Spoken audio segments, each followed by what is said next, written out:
So it's Rich from Planet PE here, and today's video is in preparation for tomorrow's exam. So tomorrow's exam is paper 1, and this video is all about what's on paper 1.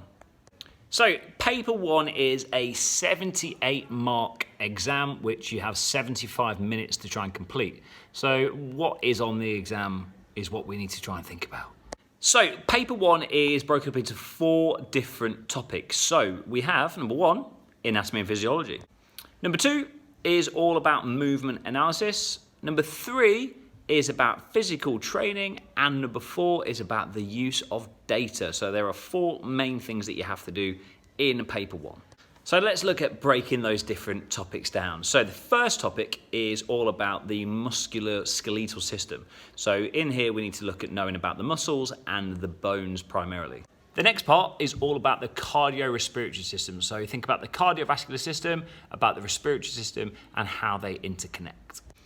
Next up is all about aerobic and anaerobic exercise. So understanding what the difference is, how it takes place, and one of the key things is understand that little equation, because it's always a nice way to define each of them. And the final part of anatomy and physiology is knowing all about the short-term and long-term effects of exercise. So the next bit is all about movement analysis, and this is the part that a lot of you I know find really hard. So movement analysis is broken up into 2 real main areas. One of them is knowing about the movements possible at a joint, which I think most of you will be okay with, and the next bit is about planes and axes, which I know you don't like very much. Now comes the real nitty-gritty of paper 1, all about physical training. So hopefully this bit will go a bit better. So on physical training, we need to understand the difference between health and fitness. So on this bit, really make sure that if you get a question which asks you about the health benefits, make sure you talk about health and you don't talk about fitness. Be really specific in your answers. We then move on to looking at the components of fitness, which you need to be able to define, and then we need to know how to test them, so we look at the fitness tests. So within that one, make sure you know your protocols about how each test is actually administered. So on my posters that I have around my classroom, it has lots of that information on already. The next part is all about training and the principles of training, and also about how we actually train, which we call the components, or even the methods of training. So next up is about with training and how we try and prevent injury. So not just about preventing injury, but also optimizing our performance. So think about when we do about heart rates, and you know about the trainer thresholds, where we have 60 to 80%, which is aerobic, which is 80 to 90%, which is anaerobic. And there's also a little sneaky bit in there that hopefully you've all looked at.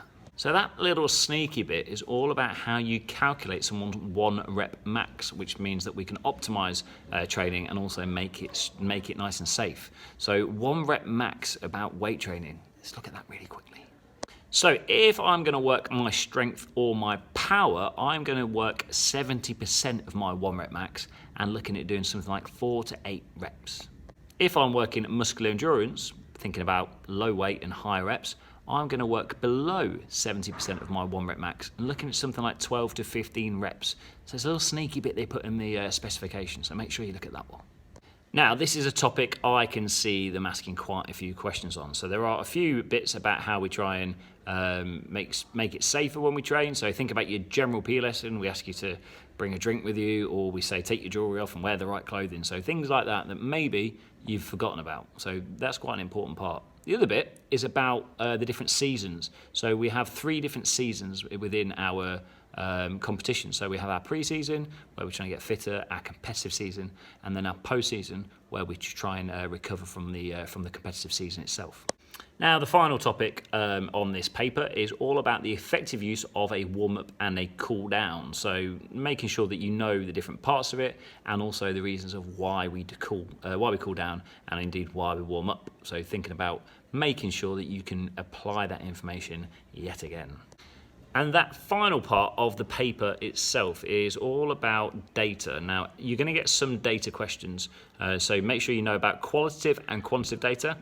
And also, if you see a graph, just say what you see. So if a graph is going up, say it's improving or increasing. If it's going down, say the opposite. If it's flat, it's called a plateau. So that plateau means it is just a straight line that maybe is implying that the heart rate, for instance, might be staying the same. So therefore, intensity is the same.